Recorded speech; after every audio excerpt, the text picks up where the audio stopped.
Rum-pum-pum, bum-pum-pum-pum.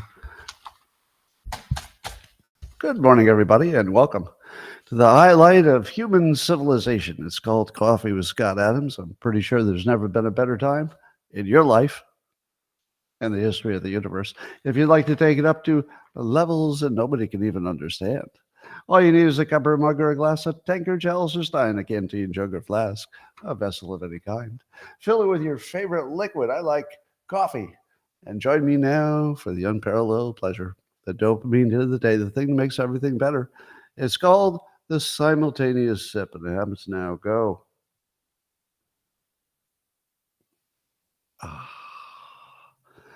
And I think I'm going to dip my microphone in it because my microphone is looking thirsty. Here we go. Here we go. Take it. Take it.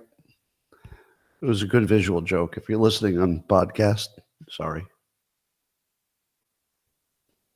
That's some good coffee. That's good coffee. Well, would you like to mock all the dumb people today? Anybody? Is anybody up for mocking the dumb people? All right. Well, we'll give you some good news first. There was the CES, the big consumer electronics show. And so we're seeing some of the inventions coming out of that. A lot of cool stuff. But my favorite is a machine that turns air into water. So it sucks the moisture out of the air. And it makes a lot of water. So it's not just a little bit. And so I ask you this question. Is that going to change everything?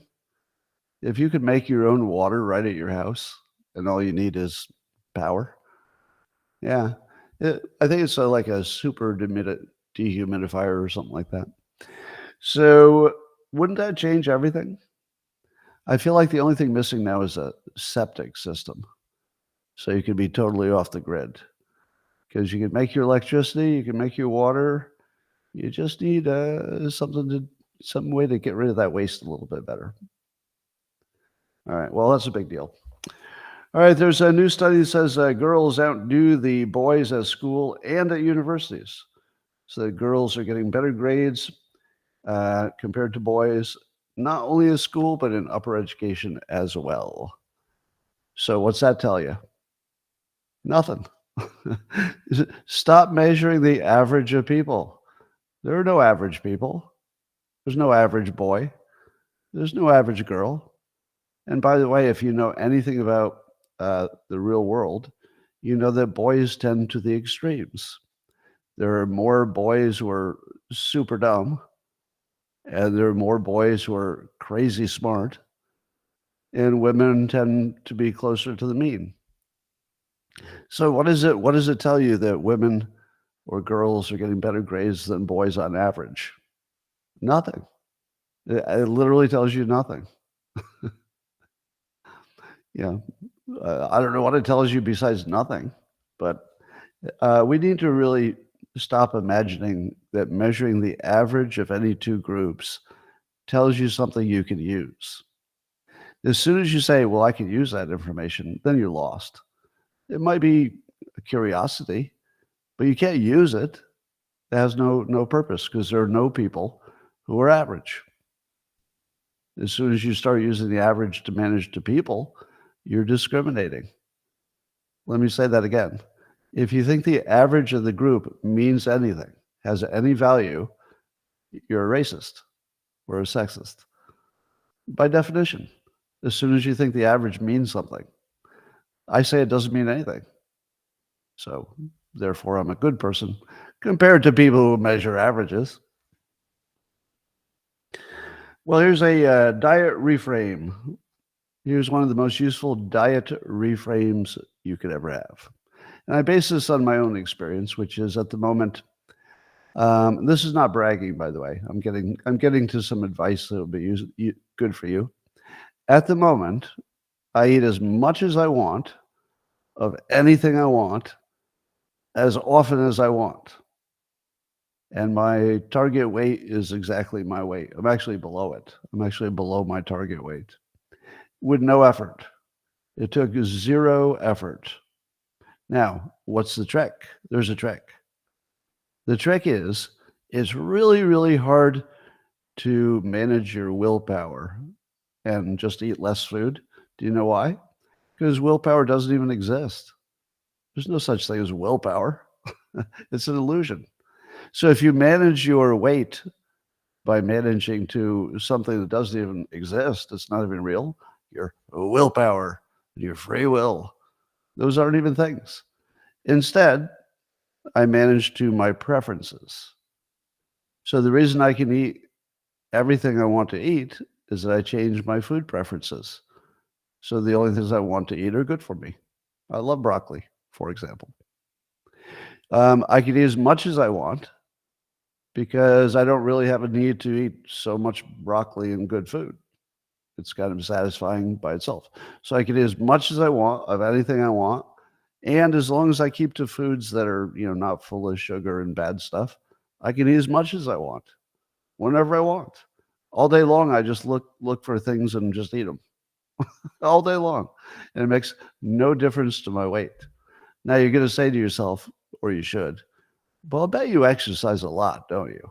I'll bet you must be running 10 miles a day because then it's easy to keep your weight if you're so active. Nope. Nope. I'm at the lowest level of physical activity of my entire life. It's just age related. My knees don't go as far as they used to. So I work out regularly, but it's a light workout, smaller weights and stuff like that. So it has nothing to do with anything except that I'm a hypnotist. So that's the bottom line.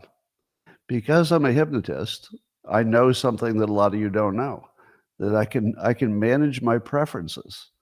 I can actually change what I like. Now, if you don't know how to do that, you're kind of stuck with imagining you have willpower, and good luck, because you don't. But change your preferences. With food, it's easy. You just don't eat something for a while, and you'll lose your craving for it. That's about the whole trick. All right. Now that I've changed your lives, let's talk about the news. There's a report that Trump had a pretty good joke back when he was in office, and he was visiting Kim Jong-un, and I guess he had Sarah Huckabee Sanders with him, and reportedly Kim Jong-un winked at her. And reportedly, Trump wittily said to Sarah Huckabee Sanders, Sarah, you're going to have to take one for the team. Your husband and kids will miss you, but you'll be a hero to your country. How do you not like that? How do you not like that? First of all, it's funny because he said it in North Korea. He's standing in, South Korea, but he's standing near the DMZ and he's cracking jokes about Sarah Huckabee Sanders having an affair with Kim Jong-un. Come on, you have to like that. Yeah, you don't have to like everything about him, but that's pretty funny. All right. Let's talk about my new fear of flying. So, United Airlines, has been widely reported, is getting really big into DEI. And there's a video of the CEO talking about, the emphasis they're going to put on hiring minorities and increasing their diversity. Now, I think all of us agree that's the last thing you want to hear from your airline is that they're trying to focus on anything except safety. Now, I get that in a perfect world, you could do it all. In a perfect world. But we don't really live in one of those.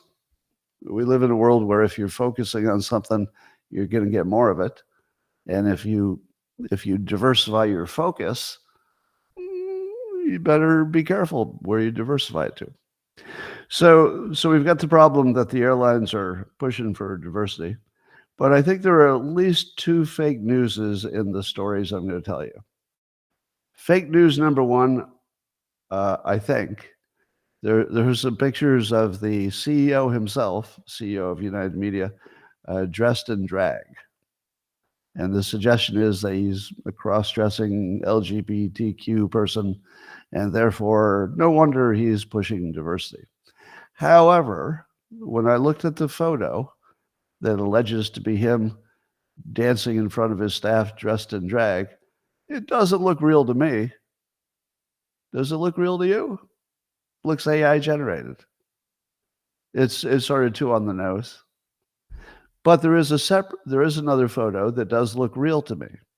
There's a picture of him dressed as a woman, standing next to another woman. Well, not another woman, standing next to a woman who's dressed in what looks like a Halloween costume. That's right. It looks like he dressed once as a woman for Halloween, but then it looks like maybe, I'm just guessing, AI created, another picture that made it look like it was something he does naturally. So the first thing I would question is, are any of those photos real? And are we counting the Halloween photo as meaning something more than it does? Now, I see in your comments that some of you are screaming, it's real. Look at this other photo. I don't believe any of the photos. So here's the thing. If you believe a photo in 2024 because it looks real, you really have to stop that. Looking real doesn't mean anything. It's 2024. So I'm going to say I don't believe the story about him being a cross-dresser. Now, if it turns out that I'm wrong, I'm wrong. But you shouldn't believe it because there are pictures. That's not good enough reason. That's a little too on the nose. Yeah. All right. Then there's the FAA, who says they're actively recruiting workers who suffer a, quote, severe intellectual disability, psychiatric problems, and other mental and physical conditions under a diversity and inclusion thing. Now, how many of you think your FAA, in charge of flying, should be putting their concentration in getting people who have serious mental and physical disabilities? I'm going to call this one fake news. Fake news. Fake news. Do you think that they were going to hire pilots who are blind? When you read this story, is that what you thought? Did you think the FAA was going to get some flight control people who have IQs of 10? The part that's left out of the story is what jobs they're looking to fill. Don't you think there are plenty of jobs that you could legitimately give people who have all manner of mental and physical problems and they would do just fine? Yeah. Let's not get too excited about this story, until we find out what those jobs are. If it turns out they're literally looking to hire pilots and, flight, what do you call the radar people, the flight controller people? If they're really looking to hire people who can't do the jobs for those jobs, that's a problem. But that seems pretty unlikely. So, yeah, I don't think they're going to be, fixing the plane necessarily. So I'm just going to say for both of these stories, could be real. It could be. But what we have so far would not suggest that they are. But they could be. So if I'm wrong, I'm not wrong. I'm trying to hedge. If I'm wrong, I'm not wrong, because I'm telling you that they're not credible. They could also be true, but what we have now is not credible on its surface. Anyway, there's a story in the Wall Street Journal that the mentions from big companies and their earnings calls, that the number of times they mentioned ESG had peaked a few years ago, but now is heading down, because ESG is sort of a dirty word, and it's actually embarrassing to say you're involved in it. So that's good. So there's lots of pressure on these companies to not admit they're involved with ESG. That's a step in the right direction. Now, unrelated to all of this ESG and the FAA and United Airlines, two planes collided in Chicago. Two planes. It looks like nobody got hurt. I think it was just on the runway. Two planes collided in Chicago. Now, again, if you're connecting all these stories and you're saying, hey, United Airlines is increasing their diversity hiring, and the FAA is trying to hire more people with mental and physical disabilities, it can't be a coincidence that a plane knocked into another plane. But it probably is. It probably is exactly that. Just stuff happens. It's an icy cold time. things bump into other things. All right, let's talk about Iowa and all the candidates. So here's what I've noticed, and this is just anecdotal. I'll just see if this matches what you think. I have seen people change their minds about candidates. So change their minds about Republican candidates. Have you? Have you seen anybody who was supporting one candidate and then decided to support another? A few. I've seen a few. Yeah. And even in the news, and even on social media, we see a few people. But here's what I haven't seen yet. I've never seen anybody change their vote to Haley. I haven't seen it. Every person who's changed has changed to Vivek. Everyone. Every person who used to support a different candidate but has changed in the last 3 months changed to Vivek. Everyone. I think. In the comments, have you seen any exception to that? It's just anecdotal, so you can't take it too seriously. But I've only seen one direction. I've only seen one direction. Yeah. Well, I don't know. It's kind of striking that I only see it one direction. But the rumors about Vivek are they're so wild that they're funny. So I'm just going to read them all. Now, I want to see how many of you actually believe any of these. If you do, you should be embarrassed, but I know you won't be. All right. So let's see how embarrassed you want to be. So here are the top reasons I saw. There are 8 of them. 8 reasons to not support Vivek. Number 1, that he's a World Economic Forum Soros puppet, and he took a scholarship from a Soros family member, not George Soros, but some Soros family member. All right. Now, do you think is that a good attack? How many think that's a good attack?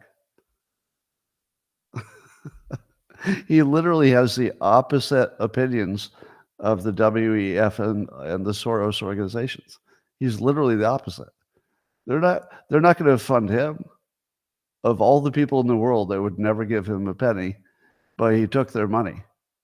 So you telling me you feel bad because he took money from a Soros family member, and he's not a climate alarmist, and he's not in favor of all this equity stuff. He's basically the literal opposite of Soros and the WEF. And you think he's their puppet? They're very bad at puppetry.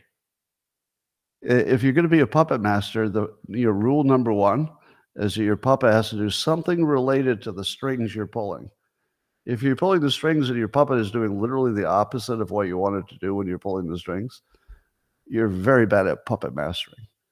So if you think that he's going to take office and suddenly change all of his opinions, that doesn't work. Yeah, the people do definitely change an opinion, maybe more than one.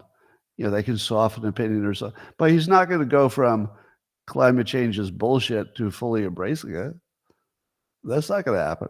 He's not going to suddenly decide diversity is his top priority or equity. None of that's going to happen. If you think any of that's possible, that's just silly. How about number 2? He's too smart. I'm hearing a lot of people complain he seems too smart. Okay. I guess our standards are so low that we think smart is a red flag. Wait a minute. What are they trying to pull with us? Trying to put a smart candidate in there? I don't know about that. I'm a little suspicious of all those brains. That's actually one of the top complaints. All right, what else we got? I heard this morning, I've heard this a lot, that Vivek is the Manchurian candidate. Do you know why they say that? Because it's a movie they've heard of. That's why. About 25% of all public opinions are based on the movie you watched. Yeah. How about Soylent Green is people? And we're in the Matrix. Yeah. Now, if your opinion happens to exactly match a movie title, no.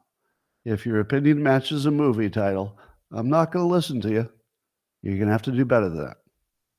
All right. How about he reminds us too much of Obama because he's really capable and he's a good talker and he came out of nowhere. So therefore, that's bad, right? What? He literally, again, has the opposite, the direct opposite policies of Obama.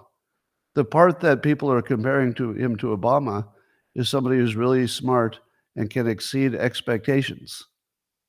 That's the criticism. Let me say it again. The criticism is that he's really smart, like Obama, and maybe he'll exceed expectations. Okay, that's what you have. Really, that's what you have, is that he might be so Obama that he exceeds expectations because he's also smart. He has opposite policies of Obama, and you're worried about that? Okay. How about he's the big pharma candidate? He's the big pharma candidate because he worked in pharma. How many of you think that? He's the big pharma candidate. Let me explain something about big pharma.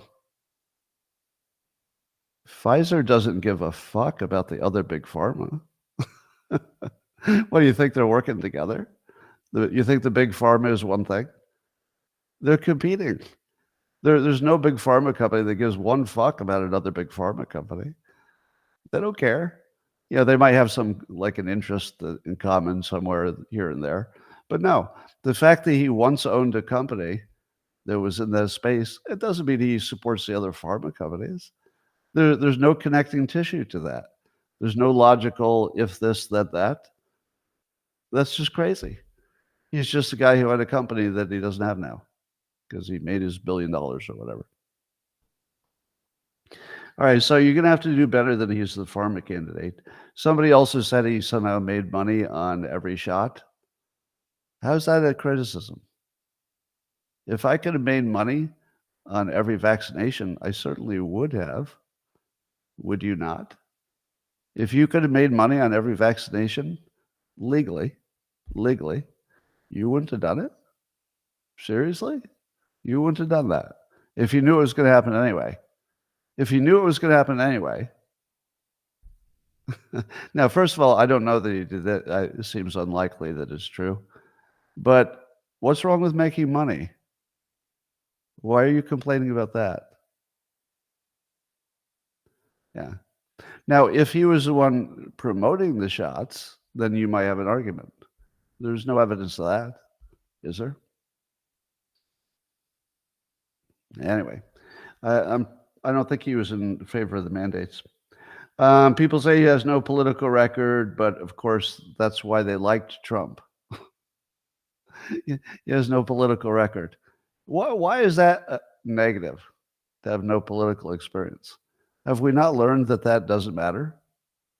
It's like saying Reagan can't be president because he was an actor, or Trump can't be president because he's a real estate guy and he was on a TV show. I don't know. Seems like positive not to have a political record. And then the strangest one, but really it's a compliment to Trump's persuasion. There are a lot of people who say that it needs to be Trump because he deserves your loyalty. It needs to be Trump because he's earned it, he was robbed, and he deserves your loyalty. Would you vote based on that basis? Now, first of all, those are true statements.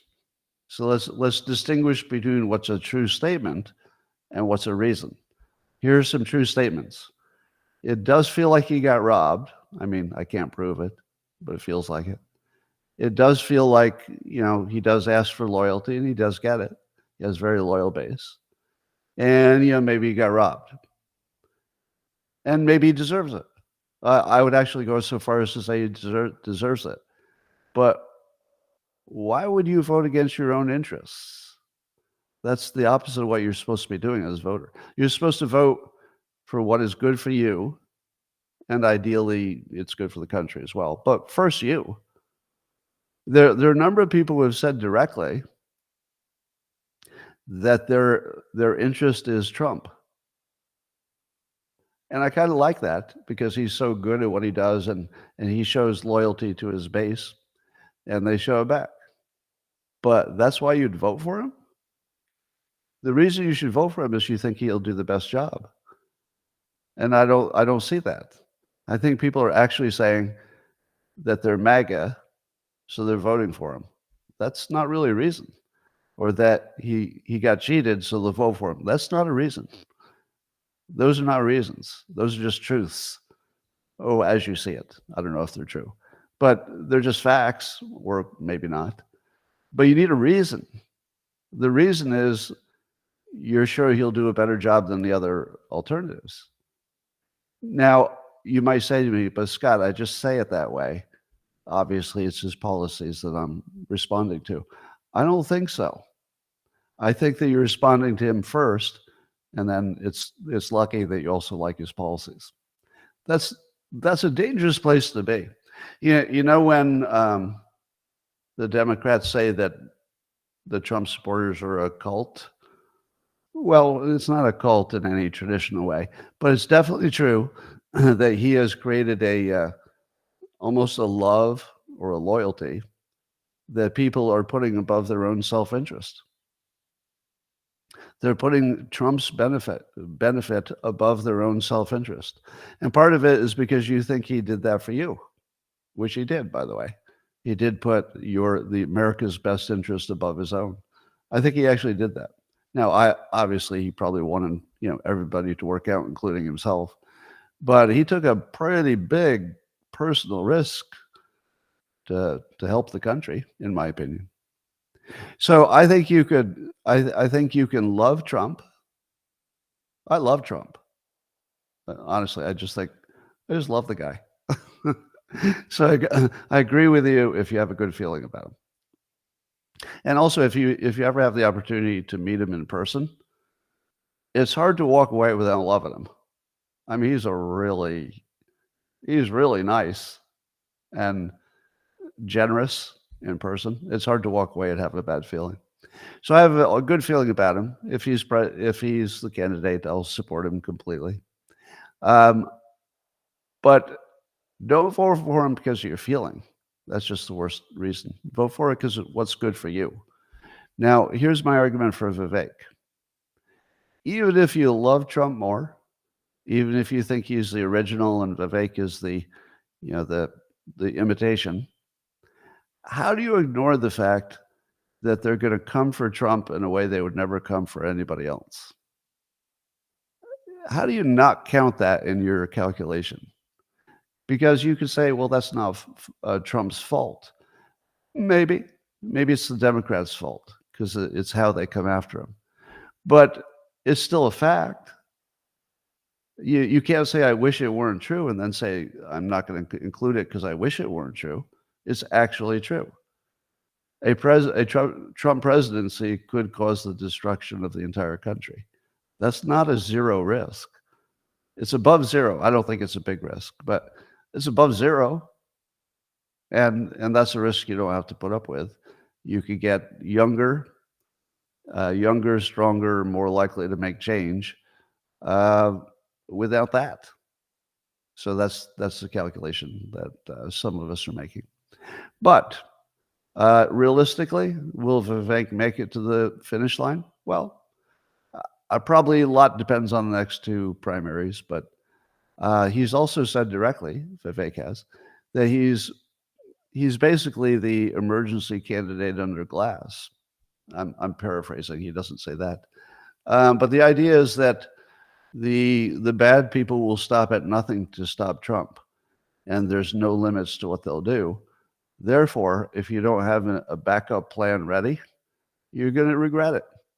I actually agree with that. People like Tucker Carlson are saying directly, very directly, it looks like they're going to kill Trump. Now, I'm not going to predict that happens. I think it's more likely they don't. But I do believe it's being discussed. I'm sure there's somewhere in that big, ugly mess of political activity, there's somebody talking about it. Probably. Yeah. And I do think we live in a country where that could happen. I do think that the dark forces are that dark. Yeah. And wouldn't be surprised if it's happened before. So let's see. I'm seeing a lot of activity in the anti-Vivek space of people who look like paid trolls, but maybe they're just supporting other candidates, but they're not acting rationally. The complaints about Vivek are not rational. They really aren't. But if you said, let me tell you, well, let me give you the best arguments against him. The best ones are terrible. The best one is you haven't seen him in a political office, so you don't know what happened. True. Do you think you know what's going to happen if Trump got elected? Do you think you knew what was going to happen when Biden got elected? It's all unpredictable. So if you think that Vivek's performance is unpredictable and therefore that's a problem for you, they're all unpredictable. They're all unpredictable. You can tell directionally which way he's leaning. You can tell he's a high-end, entrepreneur, CEO type, but you don't know what's going to happen. Pretending is kind of strange. I'm going to go on record in saying that Trump would never pick Vivek as, well, I'm going to say that differently.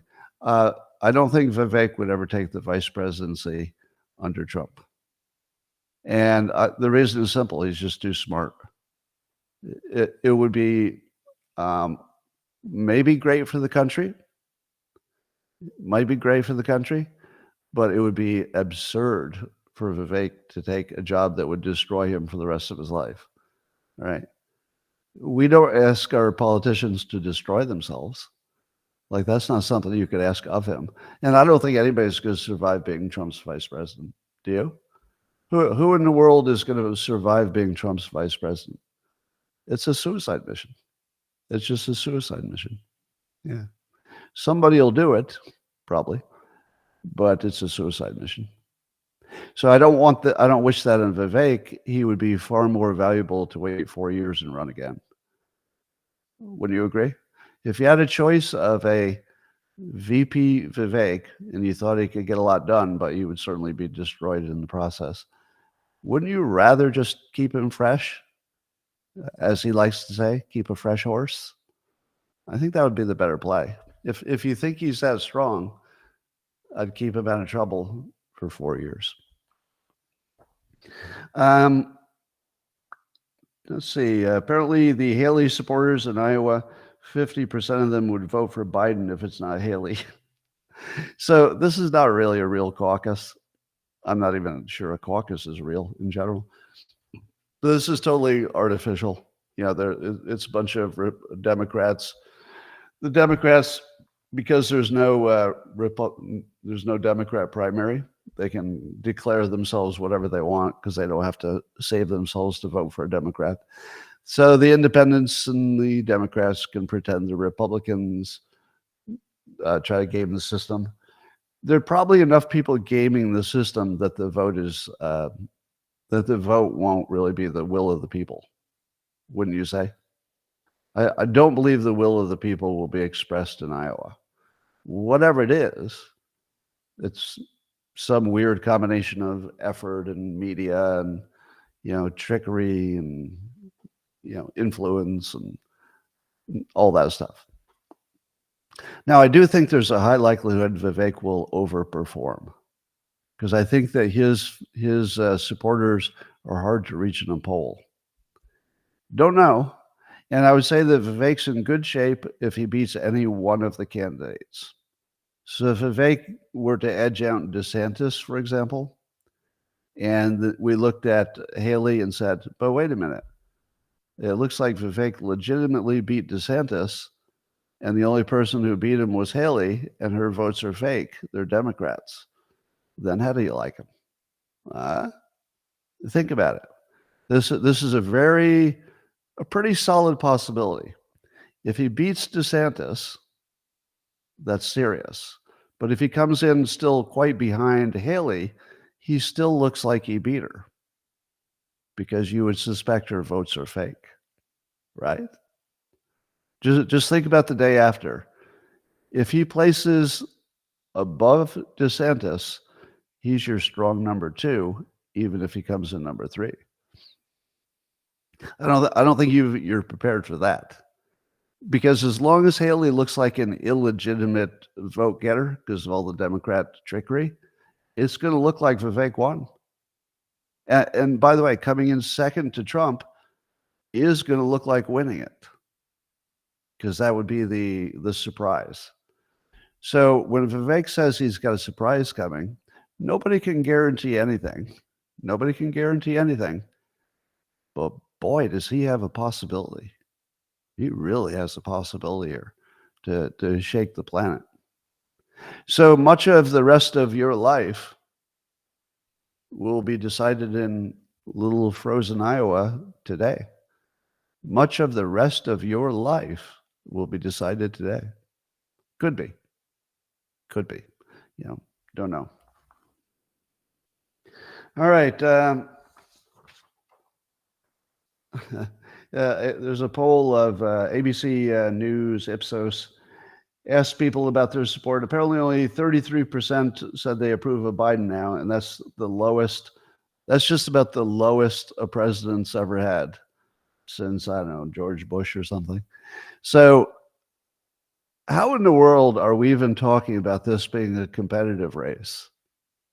Well, the Democrat has the lowest numbers. And you know what else is at an all-time low? Or almost? The number of registered Democrats. So the number of Democrats has decreased while Biden's in office. People are literally running scared from even being associated as a Democrat. And I think they're probably just registering Democrat, or I think they're just registering independent. They're not changing to Republicans. So you just can't tell who they are, which is an interesting thing, because if you can't tell who the Democrats and the Republicans are, if they all start registering as independents, that could get confusing, and already is. All right, so let me ask you this. I'll bet you can get pretty close to guessing this answer. And if you're just joining us, watch how smart my audience is. That's right. That's the answer before I ask the question. Yeah. The number of respondents who say that Biden has the adequate mental sharpness for the job, 28%. Let me repeat that. Of all voters, not just Republicans, all voters, only 28% think the president of the United States is mentally fit. And he's running dead even with Trump practically in the polling. 28%. But don't get too cocky, because 47% say Trump is not mentally sharp enough to be president. So about half of the people say Trump's not capable mentally. 28% say that Biden is. And you're going to let Vivek not be a candidate? Just hold this in your mind for a moment, that the two major parties have probably settled, we'll find out today, but may have settled on the two least mentally capable people that we all know who are in politics, because there's nobody else who would have gotten these scores. You can't think of any other candidate who would have gotten so low scores for being mentally fit. Now, I think Trump is fine. He's not giving off any suggestion of not being mentally fit, but he is a certain age. So if it happens, it's going to happen fast. How in the world do you look at Vivek, probably the smartest person who's runs for president since Jefferson, and not want that? How do you not want the G20 to look at your president and say, "Oh, I better up my game if I'm going to talk to that guy"? You want the G20 to be a little bit intimidated by your president, and not just because he's a bully. But I don't think we're sending a fear into the other countries. If our own country thinks our president at least would be 50% would think he's not mentally sharp enough, or maybe maybe 70%. Anyway, here are all the Nikki Haley rumors. One is that Trump has already picked Nikki Haley as his VP, at least mentally, and that she will drop out and endorse Trump in return for the vice presidency. How many think that's going to happen? I'd say nope. No. I do not see Trump shooting himself in the foot, the head, and the chest. There's no chance. Yeah, that wouldn't be just shooting yourself in the foot. That would be like a chest, a head, a double tap. How in the world does anybody think that's going to happen? No way. I wouldn't support him. By the way, let me say that. If he picked Nikki Haley, I wouldn't support Trump. That would be lights out. So I know he's not going to do it. He's not going to do that because he knows a lot of people would say the same thing. Here's some more Nikki Haley rumors. Mark Cuban has actually tweeted or posted that how many Iowa crossover voters are out there for Haley. So he's actually acknowledging, as we know, that Haley's voters will not be genuine. But they say it out loud. So the Iowa caucus is really just a joke with the crossover votes. Vivek says the plan is to take Trump out after he wins the nomination, but after he's picked, I guess, Haley as a VP, and then she can be slotted in there after they take him out. But this also assumes that Trump picks Haley as the VP, doesn't it? Or does it? I suppose it could still work if she simply did well and then they just give her the nomination. Yeah, they'd have to explain why they're not giving it to DeSantis. But if Nikki Haley does unusually well in the early states and Trump gets taken out, you can see why there'd be a fear that Nikki Haley might be waiting in the wings to be slotted in by the evil powers that are. So in that context, Vivek offers himself as the solution to that. Because if you've got a Vivek, who I call the sword of truth, I kind of like that, the sword of truth, because truth is his campaign thing. I don't think they're going to take Trump out if there's a Vivek in the sidelines that could win. That would be too dangerous. NBC is talking about how the Democrats are organizing a military coup against Trump. Now, I use that word advisedly, but hyperbolically, because what they're trying to do is make sure that the military, the U.S. military, doesn't necessarily do what Trump asks if he becomes president. That's actually happening. Now, how do you not get executed for doing that? Like, how is that not literally a capital offense where if you're prosecuted, you get executed for it? How in the world are our politicians allowed to talk to members of the military and try to convince them not to follow their boss, the commander-in-chief? And if they were to succeed at this mission, would that not be an insurrection? Traitors? Isn't that the death sentence? I thought we had a long tradition of that being literally the death sentence because there's nothing worse you could do. But not only is it being done, but NBC is just unashamedly reporting it. Like it's somehow just sort of normal business. And NBC is the one that the smart people say is just the CIA's organ. So that's pretty scary. So when Vivek says they will stop at nothing to prevent Trump from taking office, he's serious. That's not an exaggeration. They would stop at nothing, including murdering him, cheating, rigging the election, whatever it takes. I do believe they would stop at nothing. So we'll keep an eye on that.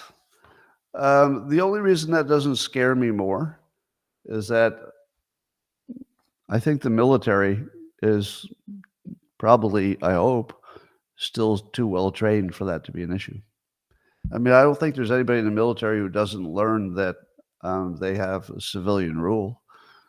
Do you think there's anybody in the military who doesn't know that if a general says yes and the commander-in-chief says no, that the commander-in-chief's the boss? I think they all know that.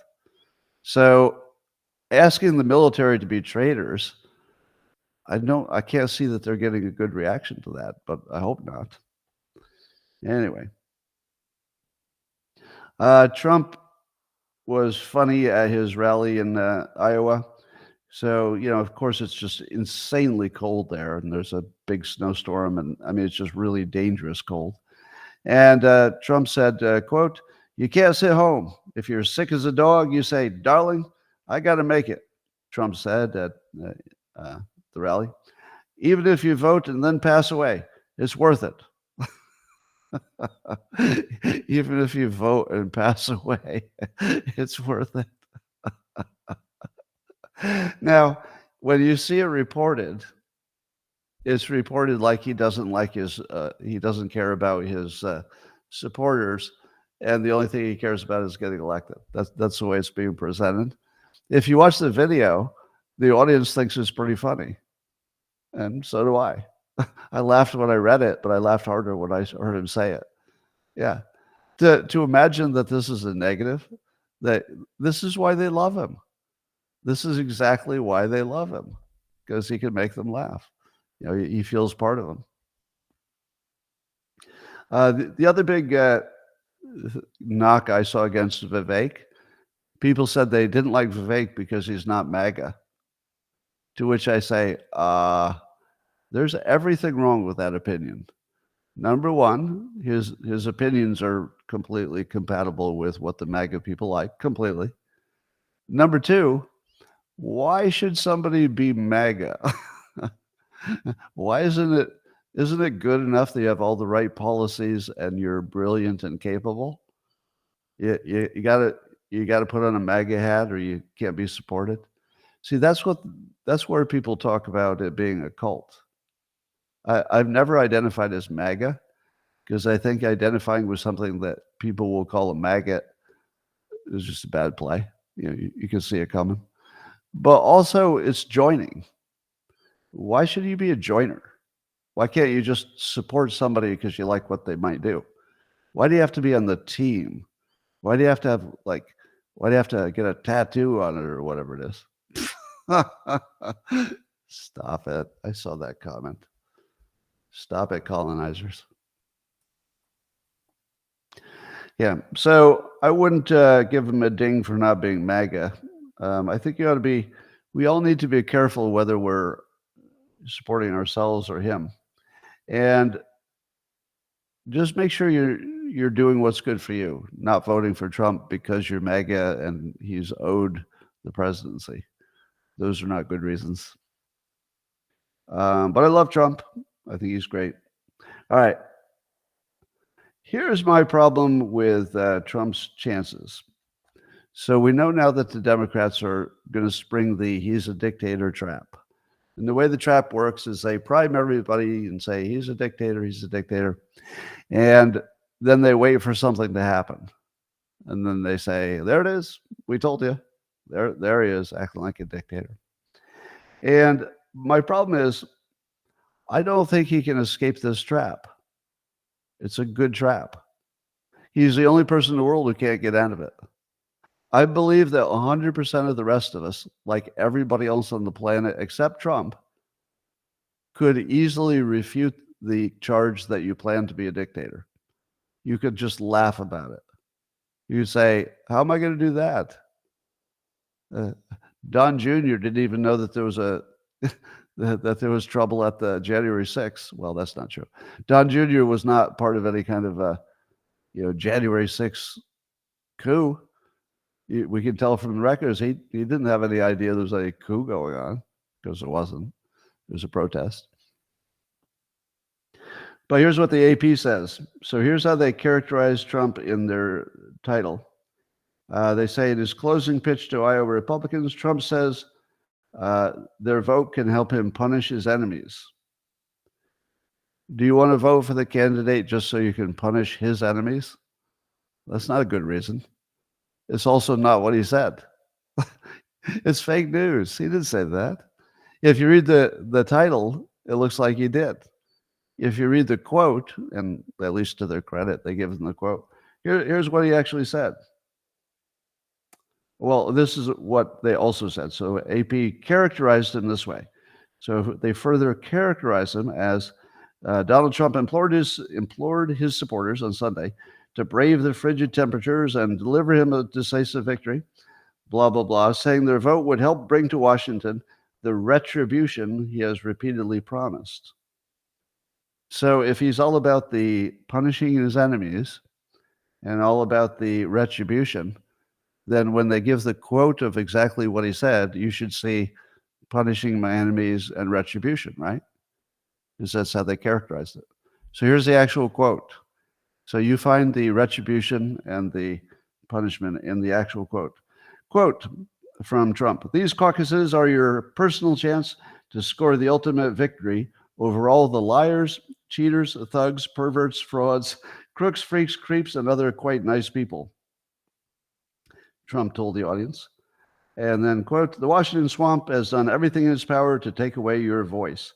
But tomorrow is your time to turn on them and say and speak your mind and to vote." His quote is about the citizens getting what they want. And the AP turned it into punishing his enemies. It's not even close. That's not even close to what he said. He very clearly put it in the terms of what's good for his voters. He took their perspective. He said, from your perspective, you don't want all these, cheaters, thugs, and perverts, which is exactly what they don't want. Yeah. So you can see how easy it will be to craft he's a dictator, just wants his revenge, everybody's a puppet. They can literally just make up a headline and attach it to some real story, and people will just read the headline. And it will work. I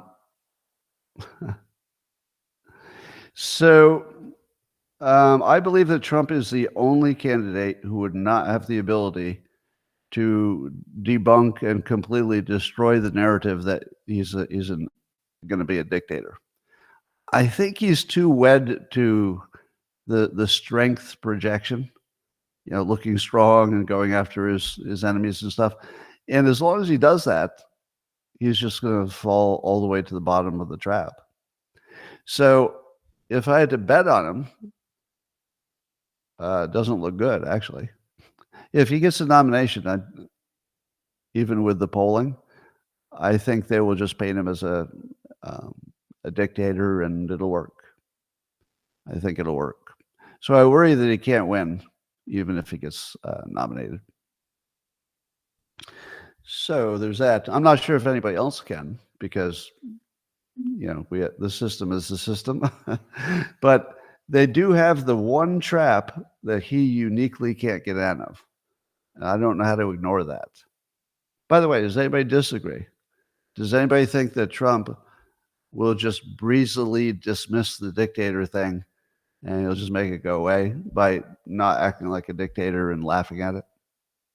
He could. Anybody could. It would be the easiest thing to do to not act like a dictator. I don't think he can do it. So some are saying he can.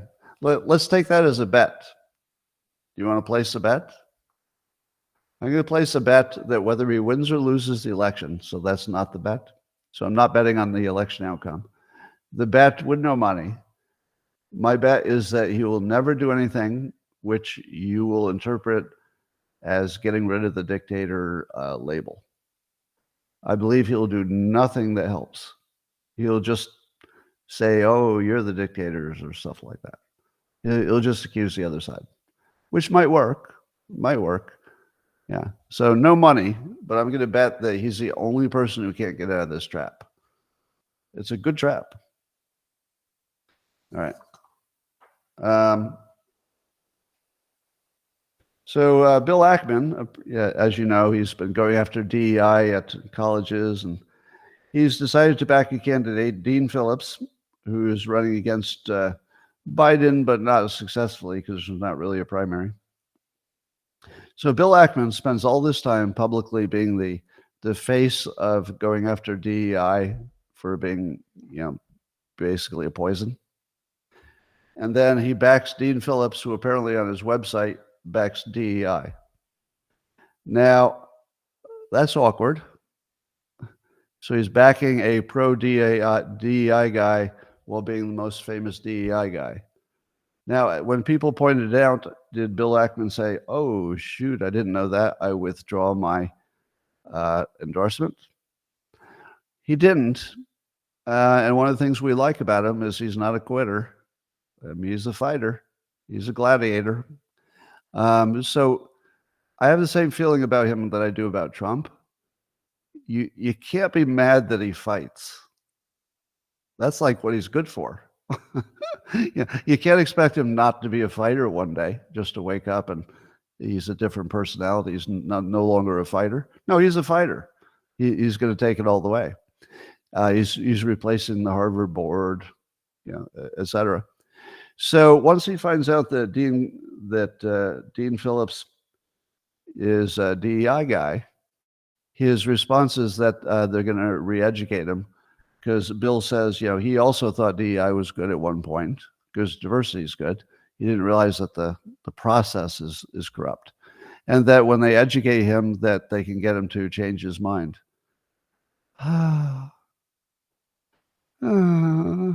Really? Really? I mean, really? He's not going to change his mind. Does Bill Ackman really think that a Democrat is going to turn on DEI? Does he not know that his only chance is Republicans? I mean, he apparently is an independent, doesn't want to be a Republican. And I get why he doesn't want to be Republican, but there's only one path. The only path away from DEI is Republican. There's no hope of the Democrats running an anti-DEI candidate. That's not going to happen. So, yeah, I hate that he got himself in a trap here, but the trap, I think, is believing the Democrats were ever legitimate and serious. I think that's the trap. The things that Trump says, I'm absolutely convinced he thinks are the right things to do. It would be hard to pick anything that Trump says and say, I don't think you really believe that. I think you're saying that just for effect. I can't think of a thing. I can't think of a thing that Trump says just for effect. They do appear to be legitimately his opinions. But do you think all of the Democrats have the DEI opinion? I don't know what Fetterman said about it yet, but I'm curious. All right. So that's a little issue there. Speaking of DEI, let's see, Rice University. You're going to think this is a joke. This is not a joke. Rice University is, they've introduced a new course. It's called Afrochemistry. Afrochemistry. So it's chemistry for African American students, and it's chemistry with an African American sensibility. I know, it sounds like I'm making it up.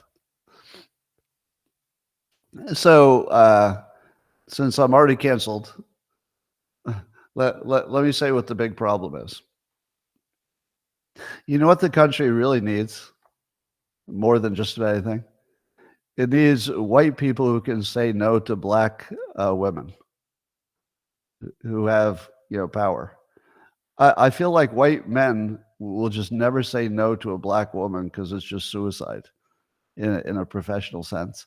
Because you don't want them against you, because you're going to get, you'll be accused of being racist. So I feel like, and I'm not saying that, black women have bad opinions. I'm saying that nobody can be good if they don't get somebody pushing back. All of our systems require pushback. And I think white men just say, I'm not even going to go there. Just I'll just go hide somewhere until this blows over. because they're just not going to start a fight with black women. Black men, maybe. I think white men would have a honest conversation with a black man. That's been my experience. When I got canceled, black men all wanted to talk to me to find out what I was thinking, to find out if it's a problem, see if they could change my mind, find out if they should be offended. They were actually just, hey, let's engage on this.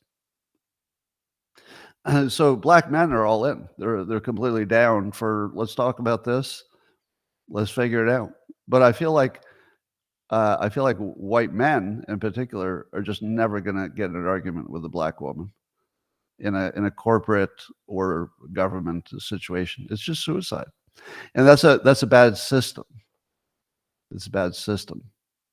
So again, if you're hearing this like I'm saying there's something wrong with any of the people involved, I'm not. It's a system problem, not a person problem. Yeah, if anybody in the system had too much power, be they the white men, right? You don't want the white men to have all the power either, because they need as much pushback as everybody else. So nobody can have no pushback power. It's bad. Well, I guess the Navy is surging in the Middle East. Oh, big surprise. We're sending another carrier group to the Middle East. Well, that's the most surprising thing in the world, which everybody knew was going to happen. Now, I don't know if it's signaling that we're taking another step of escalation, but Sweden is, quote, bracing for war with Russia. The Swedish minister told citizens to get moving and prepare for the end of 210 years of peace. Yeah. Sweden thinks everything's going to go to hell and Russia's going to attack. I don't think that's going to happen.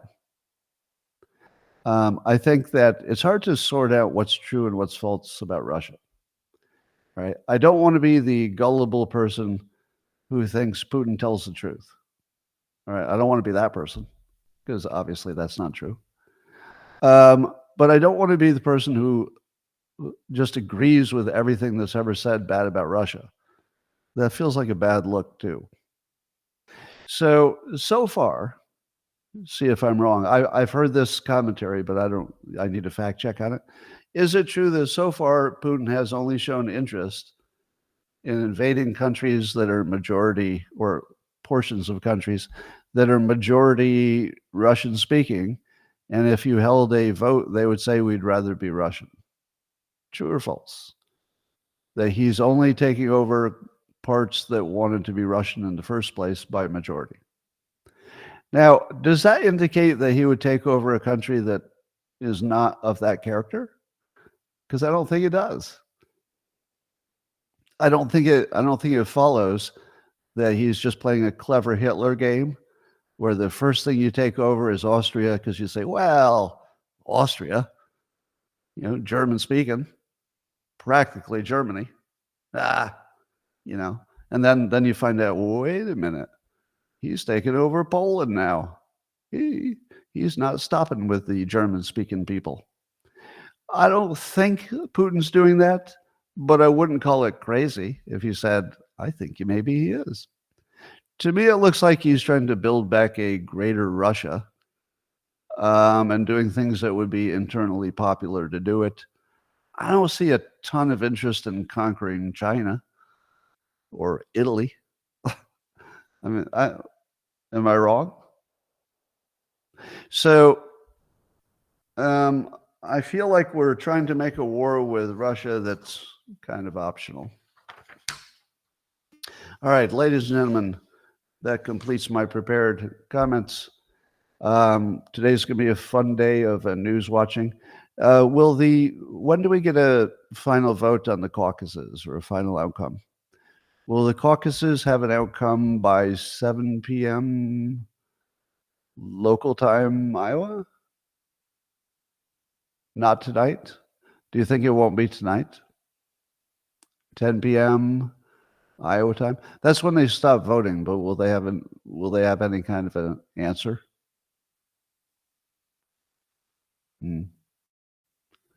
Yemen missile attacked a U.S. cargo ship.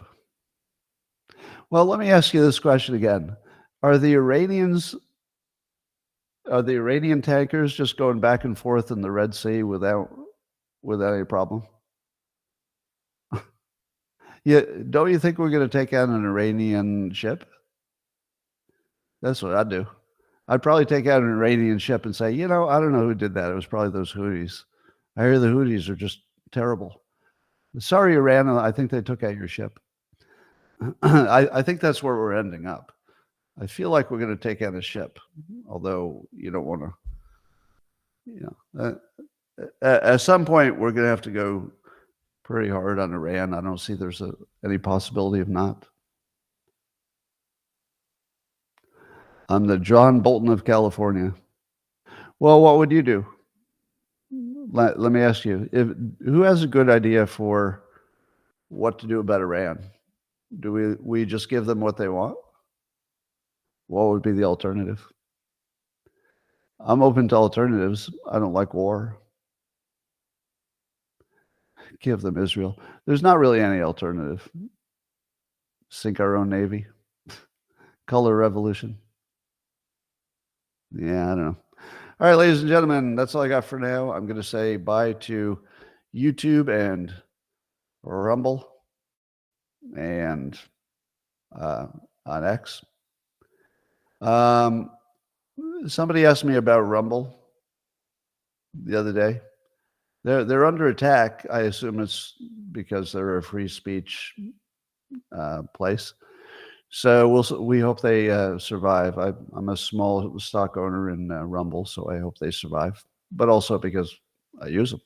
So yes, I hope everything survives. I'll talk to you tomorrow.